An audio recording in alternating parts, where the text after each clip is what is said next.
रामधारी सिंह दिनकर जी का जन्म जो है 23 सितंबर 1908 को हुआ था और निधन जो है 24 अप्रैल 1974 को। याद रखिएगा क्योंकि जी ऑब्जेक्टिव में पूछा जाता है। तो बताइए जन्म कब हुआ था? 23 सितंबर 1908 और निधन 24 अप्रैल 1974।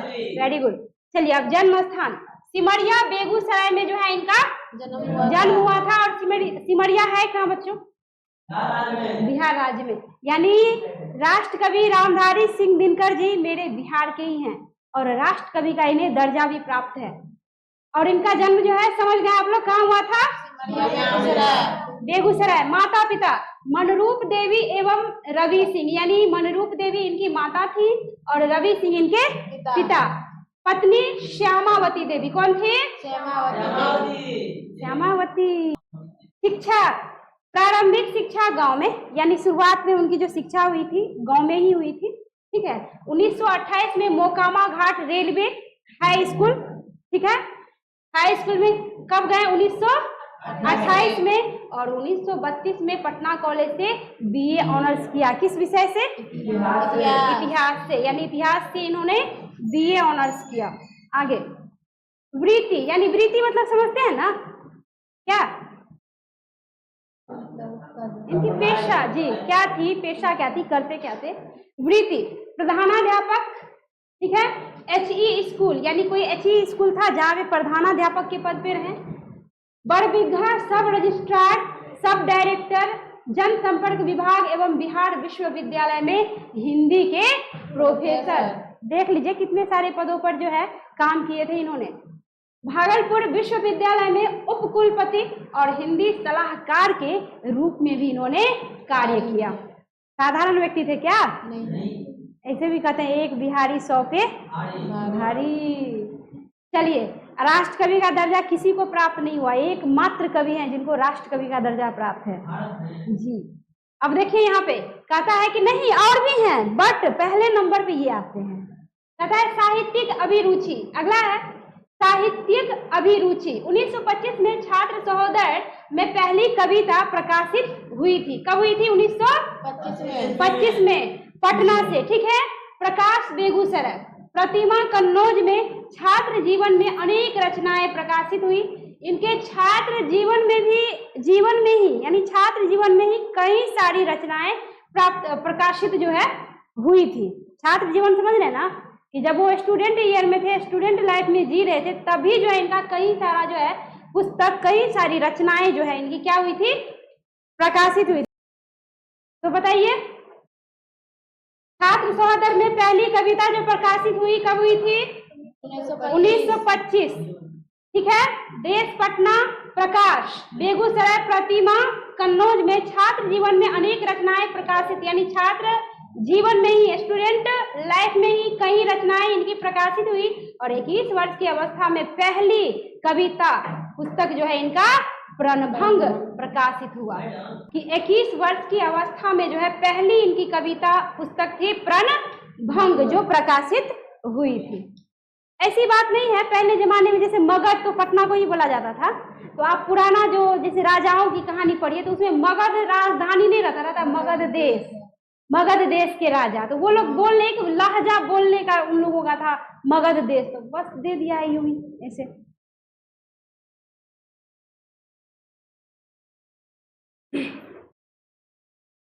चलिए आगे है प्रमुख काव्य कृतियां। अब देख लीजिए इन्होंने काव्य को मतलब कितने काव्यों को रचा है, जिनमें जो प्रमुख है उसको समझिए।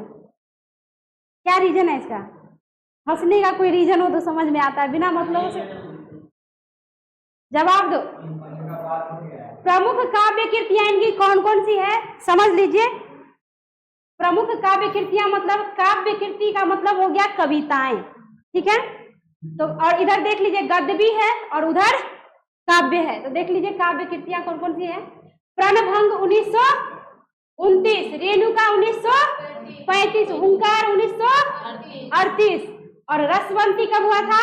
1940, कुरुक्षेत्र 1946, रश्मि रथी 1952, नील कुसुम 54।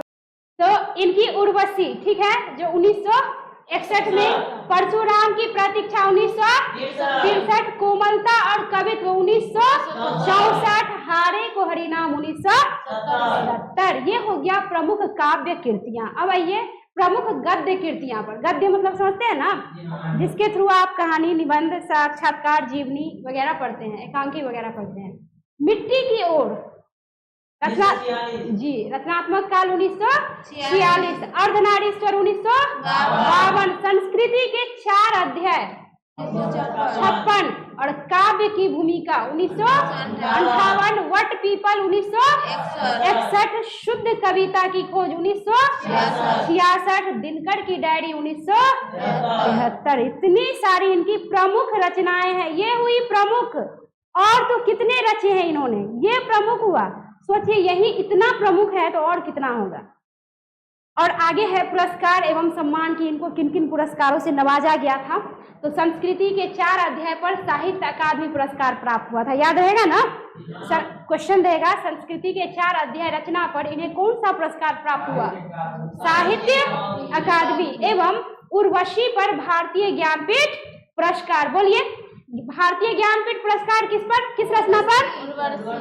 उर्वशी नहीं, उर्वशी। और राज्यसभा के सांसद पद्म विभूषण एवं, राज्यसभा के सांसद पद्म विभूषण एवं कई अलंकरणों से सम्मानित किया गया, राष्ट्र कवि के रूप में समादृत, यानी इन्हें राष्ट्र कवि का दर्जा प्राप्त हुआ और राष्ट्र कवि के रूप में लोग इन्हें जानने लगे। आगे देखिए, राष्ट्रकवि रामधारी सिंह दिनकर जितने बड़े कवि थे उतने ही समर्थ गद्यकार भी थे। समझिए, कहता राष्ट्रकवि रामधारी सिंह दिनकर जितने बड़े कवि थे उतने ही समर्थ गद्यकार भी थे, यानी कविता के कवि के रूप में इनको लोग जो है बढ़िया से पहचानते थे, लेकिन गद्यकार भी उतने ही अच्छे थे। गद्य मतलब समझ रहे हैं ना, अभी जस्ट बताएं कि उन्होंने मतलब जो है कहानियां, निबंध वगैरह भी जबरदस्त तरीके से जो है लिखा था। जो आगे आप अर्धनारीश्वर पढ़ेंगे, आप लोग 10th में भी पढ़े होंगे, ईर्ष्या जो कभी न गई मन से, निबंध है, बट वो जब पढ़ते हैं तो लगता है कोई कहानी है। इतना अच्छा, मतलब इनका तरीका ऐसा था जो कुछ कहा नहीं जा सकता। कहता है उनके गद्य में भी उनकी कविता के गुण, ओज, पौरुष और प्रभावपूर्ण वाग्मिता आदि उसी सहजता और प्रवाह के साथ मुखरित होते हैं, और उनकी कविता और गद्य दोनों में उनके व्यक्तित्व की एक जैसी गहरी छाप है। यानी आप कविता पढ़िए या फिर मतलब गद्यखंड पढ़िए या काव्यखंड पढ़िए, लगेगा कि उनके व्यक्तित्व की एक गहरी छाप जो है होती है। कहता है उनकी भाषा कुछ भी छिपाती नहीं, सब कुछ उजागर कर देती है। अब यह पाठकों श्रोताओं की ग्रहणशीलता पर निर्भर है कि वह कितनी जागरूक और चौकन्ना है। बात तो सही है, कोई राइटर कितना भी रच डाले, ये तो डिपेंड करता है ग्राहकों पर कि वो किस तरह से पढ़ता है और कितना ज्ञान अर्जन करता है ना। तो आप जितना डीपली उसमें जाके आप पढ़िएगा, जितना उसमें घुसिएगा, उतना ही आपको जानकारी होगा। कहा जाता है जितना दिमाग लगाइए उतना दिमाग में प्राप्त होता है ना। वही बात है, इसमें कह रहा है कि ये तो निर्भर करता है उन ग्राहकों पर कि वो कितना जो है ग्रहणशील करते हैं। कहता है उन श्रोताओं पर, ये डिपेंड करता है उन श्रोताओं पर कि उनकी ग्रहणशीलता जो है क्या है। श्रोताओं के ग्रहणशीलता पर निर्भर करती है कि उनकी रचनाओं में वो कितना दिमाग लगा पाते हैं। कहने का मतलब जो गहराई से पढ़ते हैं उसको गहरी ज्ञान प्राप्त होती है, जो ऐसे इजीली ऊपर पढ़ेगा तो थोड़ा सा ऊपरी ज्ञान प्राप्त होगा। फिर कहता है कि वह कितनी जागरूक और चौकन्ना है। दिनकर छायावाद उत्तर युग। अब यहाँ पे छायावाद उत्तर का क्या मतलब हुआ, कोई बता सकते हैं? छायावाद उत्तर युग, इसका क्या मतलब हुआ बताइए? छायावाद उत्तर युग का क्या मतलब? छायावादी युग सुने होंगे ना। ऐसा माना जाता है कि कोई ऐसा भी युग आया था जिसमें रूप और सौंदर्य का जो है वर्णन बड़ा धड़ल्ले से, तेजी से सभी लेखक वगैरह कर रहे थे। उस काल के जितने सारे कवि हैं, यानी ऐसी बात नहीं है कि सिर्फ रूप सौंदर्य पे, समाज में भी ऐसी घटनाएं घटित हो रही थी जिसका प्रत्यक्ष जो है वर्णन वो लोग खुले दिल से करते थे। उसको कहा जाता है छायावादी युग। और अधिकतर रूप सौंदर्य का वर्णन जो है बड़ी ही तेज रफ्तार से समझो वो लोग कवि लोग करते थे, लेखक लोग करते थे, तो उसको कहा जाता था छायावादोत्तर युग। कहता है युग के प्रमुख कवि हैं, यानी इनको भी छायावादोत्तर युग के कवि माने जाते हैं, बट इनका जो है ना ये राष्ट्रीय कवि के रूप में ज्यादा जाने गए। कहे कि छायावादोत्तर युग में और कवि जहाँ रूप का, रंग का, सामाजिक कोई ऐसी वैसी घटनाएं हो जिसका वर्णन वो करते थे, और ये जो है इन घटनाओं के साथ साथ राष्ट्रीयता पर जो है अधिक ध्यान देते थे, यानी अपने देश पर, देश की बातें और सेनाओं की बातें, उसके बाद हमारे इतिहास में क्या क्या घटनाएं घटित हुई थी, जैसे अंग्रेज काल, मुगल काल जो भी था, उनका वर्णन जो है ये बड़े ही सरल तरीके से श्रोताओं के बीच इन्होंने प्रस्तुत किया है। कहता है कि वे राष्ट्रीय भावधारा के एक महत्वपूर्ण आधुनिक कवि। राष्ट्रीय भावधारा, बार बार ये राष्ट्रीय शब्द इसमें दिखाया जा रहा है।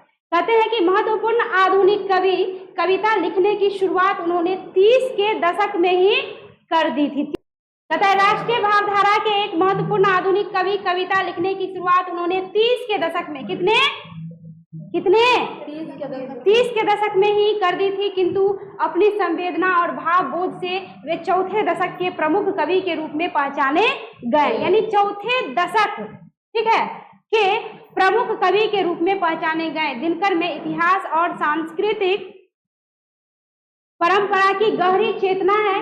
गद्य के क्षेत्र में दिनकर ने अनेक उल्लेखनीय कृतियां दी है, जो अनेक अर्थों में उनके युग की उपलब्धि भी मानी जा सकती है।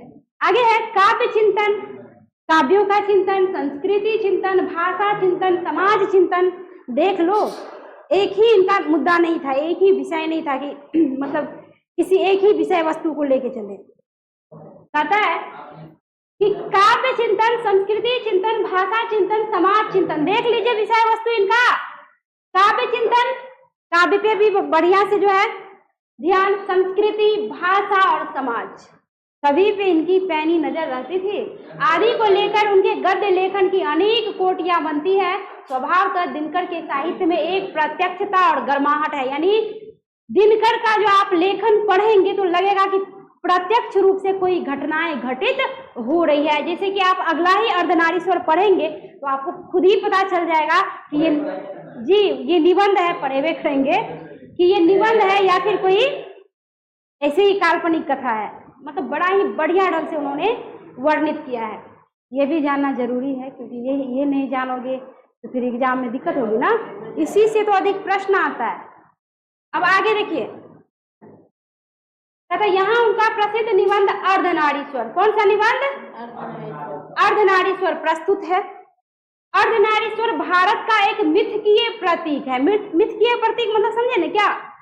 काल्पनिक, क्या काल्पनिक। कहता है मिथकीय प्रतीक है, जिसमें दिनकर अपना मनचीता आदर्श निरूपित होते देखते हैं। यह उनका प्रिय प्रतीक है, यानी अर्धनारीश्वर रामधारी सिंह दिनकर जी का प्रिय प्रतीक है, जो प्रायः उनके काव्य और गद्य साहित्य में प्रत्यक्ष और परोक्ष रूपों में व्यक्त होता है और काम करता दिखलाई पड़ता है।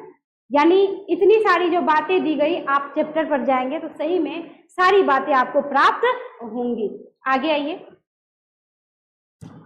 आगे कहता है जीवन भर यह दिनकर का उपास्य आदर्श बना रहा। यानी दिनकर का उपास्य कौन थे? अर्धनारीश्वर स्वरूप।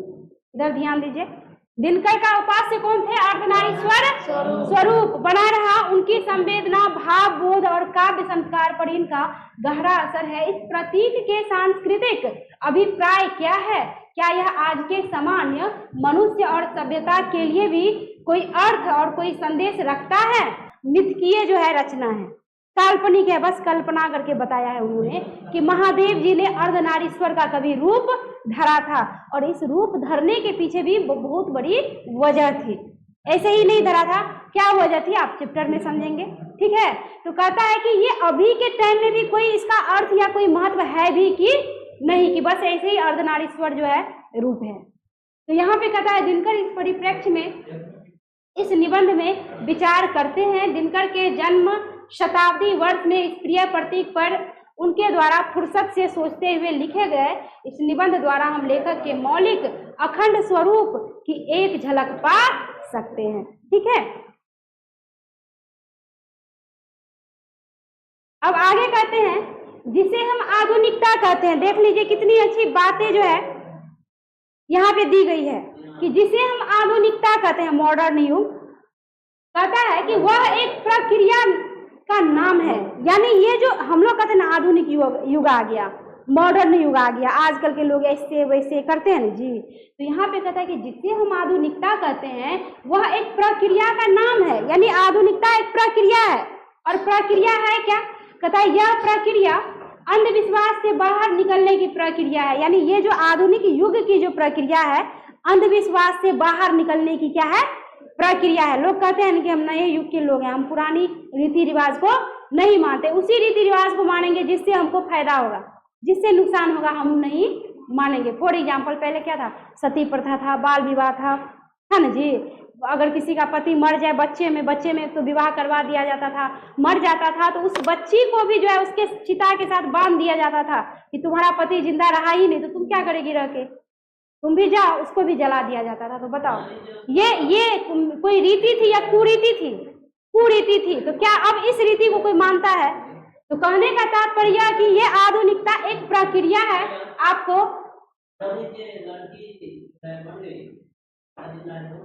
तो उसके लिए कोई नियम था, फिर से विवाह होगा जी।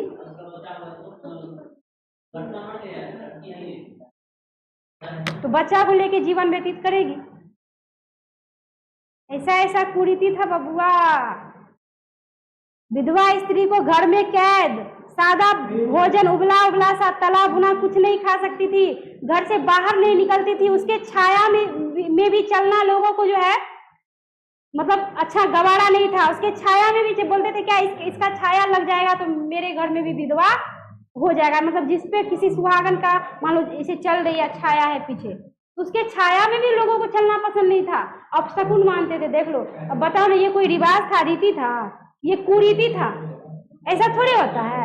हमारे ही घर में मान लो कि अब देखो कोई जैसे सास ही है, विधवा हो गई, तो इसका मतलब क्या वो अपशगुन हो गई?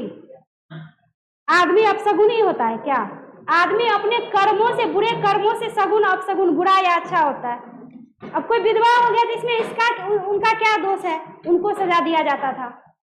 अब यहाँ पे देख लो, कहता है कि यह प्रक्रिया अंधविश्वास से बाहर निकलने की प्रक्रिया है। कौन सी प्रक्रिया? आधुनिकता वाली प्रक्रिया। कहता है यह प्रक्रिया नैतिकता में उदारता बरतने की प्रक्रिया है। यह प्रक्रिया बुद्धिवादी बनने की प्रक्रिया है। कौन सी प्रक्रिया?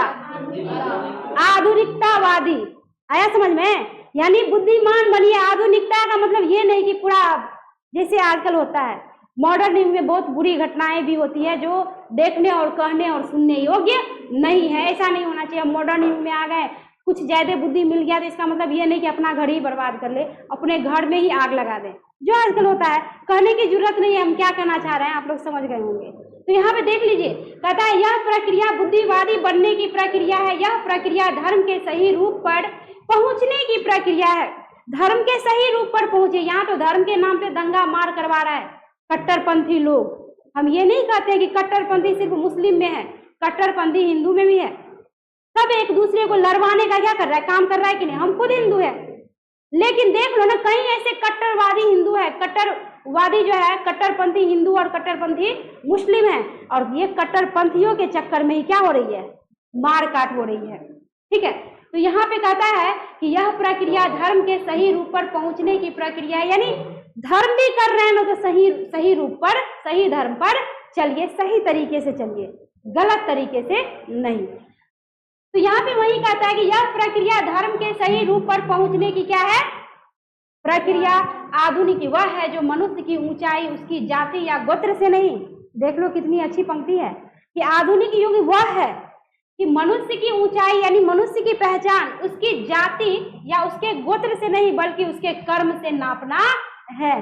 बट अभी 21वीं सदी में भी लोग जात पात पे पहले चले जाते हैं। कुछ होगा तो फट सिन करेगा, फलनमा जात का है ना, इसलिए ऐसा बुद्धि है। अब मान लो हम किसी कास्ट पे चले जाते हैं, बताओ तो किस कास्ट में सभी आदमी एकदम शरीफे हैं, 100% जो है पूरा प्योर है। किस कास्ट में लोग खराब नहीं होते हैं? हर एक कास्ट में लोग खराब होते हैं, लेकिन कुछ भी होगा तो लोग क्या कहेगा, फलना जाति का है ना, इसलिए ऐसा बुद्धि है। और बुराई में जाओ तो देख लो, हर एक जो जितना बड़ा कास्ट उसमें तो उतनी ही बुराई होती है, उतनी ही जो है ऐसी ऐसी नीति नियम कानून रिवाज होता है जो सुनने देखने योग्य नहीं होता। तो यहाँ पे देख लो, कहता है कि मनुष्य की ऊंचाई उसकी जाति या गोत्र से कभी नहीं आंकना चाहिए, बल्कि उसके कर्म से जो है नापना चाहिए। कहता है आधुनिक वह है जो मनुष्य को समान समझता है, यानी आधुनिक युग वो जो एक मनुष्य दूसरे को बराबर समझे, अपने जैसे समझे, समान समझे। ये नहीं कि हम ऊंच नीच कर करके दूसरे को भी दुख दे और खुद भी तकलीफ लेते रहे। कहता है आधुनिक वह है जो मनुष्य को समान समझता हो। चलिए, तो आप लोग परिचय जो है विश्वास है अच्छे से समझ गए होंगे। मिलती हूँ नेक्स्ट वीडियो में अर्धनारीश्वर पाठ लेकर के। धन्यवाद।